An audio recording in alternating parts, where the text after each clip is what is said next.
ఏది మీ భయానికి కారణమైందో అది తొలగిపోయే ఒక ఆశీర్వాదాన్ని మీరు పొందుకుందరు.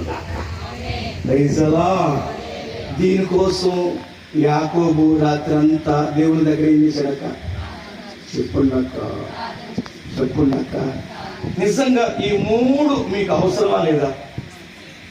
అనవసరం. ఎవరామా అనవసరం.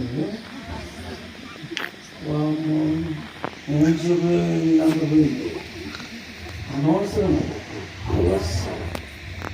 నిజంగా చదువుతున్నాను.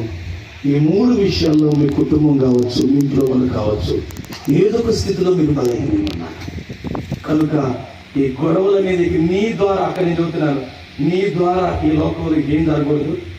అవి ఎవరు ఆ గొడవ కారణం? ఇంకెవరమ్మా ఇంకెవరు ఏమే అనకూడదు.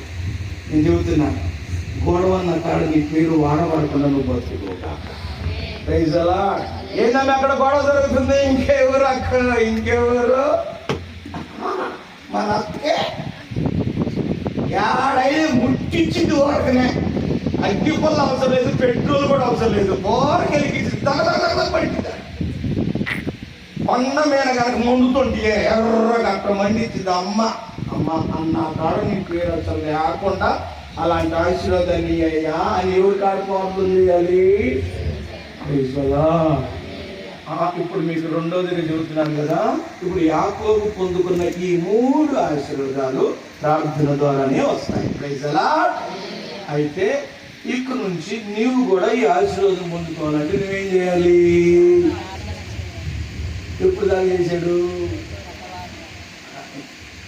మీరు కూడా నేను నాకు ఒకసారి మనం ఇక్కడ నుంచి పోయే లోపు తెల్లారుగాం దాకా అలిగి కూర్చుంటాం. చాలా రోజులు అన్నం తినకుండా కూర్చుంటాం. రామ్మాయ ఏంది కాడికి సత్తే కూడా అడుగుతాను. నువ్వు సత్తే ఆడి పెడతావులే అమ్మా. ఏంటిది? అందరూ నీ కాడ అడుగు పెడతారు. తీసేటానికి నువ్వేం పెడతావు? అడుగు. నీ సత్తే కూడా దానికి రాష్ట్రం ఏందనుకున్నావా? ఎక్కడ పడుతున్నాను, బాగా నాకు పడుతున్నారు. పెద్ద దైవాలు అక్కడ ఆయన ఇంకా